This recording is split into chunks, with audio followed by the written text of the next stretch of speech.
इधर छोटी रानी कहने लगी, क्यों झूठ बोल रहे हो? रात को तुम दरवाजे पे नहीं थे, मुझे सब पता है। हाँ तुम वही हो गए। उत्तान पाद सोचने लगे, अगर अभी में चुपचाप रह गया तो ये हमारे चांद पर और चढ़ेंगे। उत्तान पाद कहने लगे, तुम्हें 24 घंटा यही दिखाई देता है, सोती सो तो और कुछ नहीं दिखाई देता। जाओ तलवार उठाओ, अभी चली जाओ, उसे मारे। महाराज इधर श्री सुखदेव जी महाराज वर्णन करते हैं, हे राजन परीक्षित, आज थोड़े से समय के बाद एक दिन की बात है।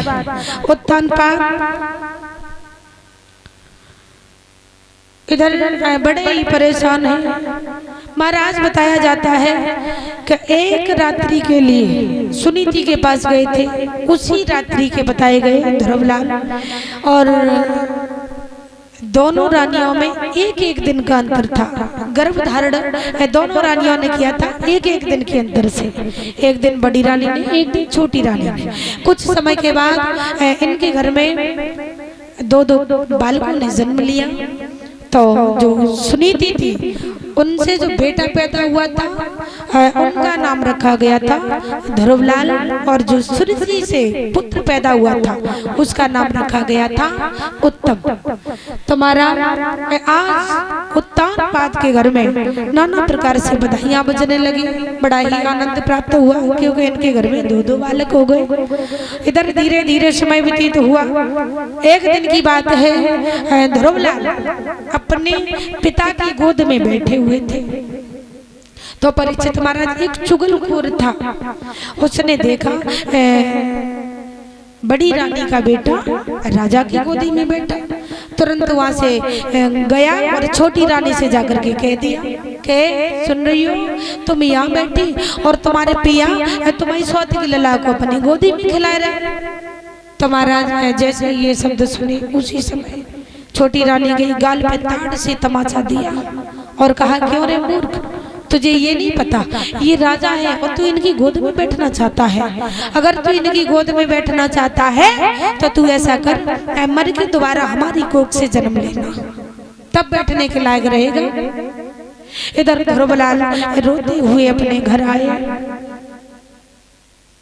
सुनीति पूछ रही है, लाला क्या बात है, आप रो क्यों रहे हो? ध्रुवलाल ने कोई बात नहीं कही। ध्रुवलाल ने एक ही बात कही, दादा कि मैया मुझे ये बता दे हमारे पिता कहाँ हैं, मैं अपने पिता की गोद में बैठना चाहता हूँ। सुनीति कहने लगी, लाला अगर तुम अपने पिता की गोद में बैठना चाहते हो तो तुम्हारे पिता परम पिता परमेश्वर भगवान है, उनकी गोद में बैठो। उसी समय ध्रुवलाल पूछने लगे, मैया हमारे पिता कहाँ मिलेंगे? बोले तुम्हारे पिता तुम वन में जाओ तपस्या करो वहां मिलेंगे।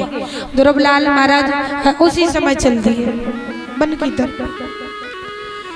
रास्ते में देवऋषि नारद जी मिल गए। देवऋषि नारद जी कहने लगे, लाला तुम कहाँ जा रहे हो? बोले हम तपस्या करने। बोले तपस्या करने इतनी छोटी उम्र में, केवल 5 वर्ष की उम्र में?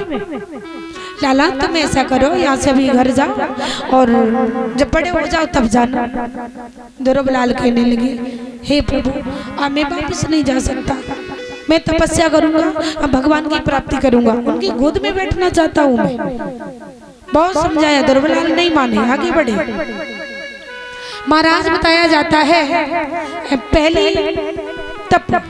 पहला तप ध्रुवलाल जी ने 3 दिन का किया, दूसरा 6 दिन का किया और तीसरा तप इतना कठिन किया था, इतना कठिन किया था, एक अंगूठे के बल खड़े होकर के तप किया था।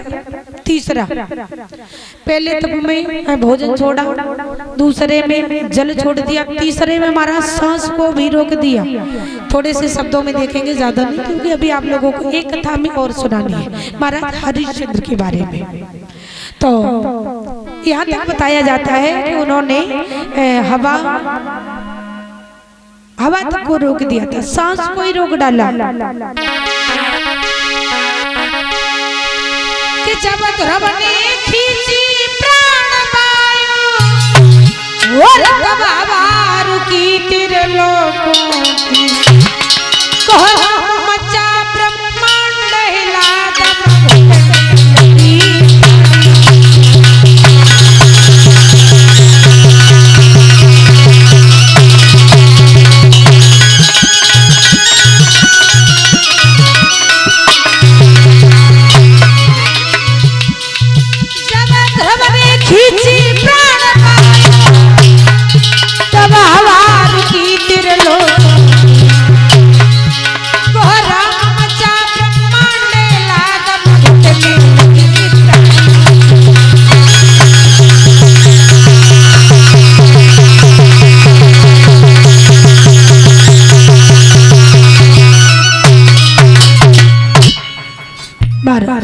ध्रुव ने इतनी कठिन तपस्या की, हवा को ही रोक डाला, सांस को रोक डाला।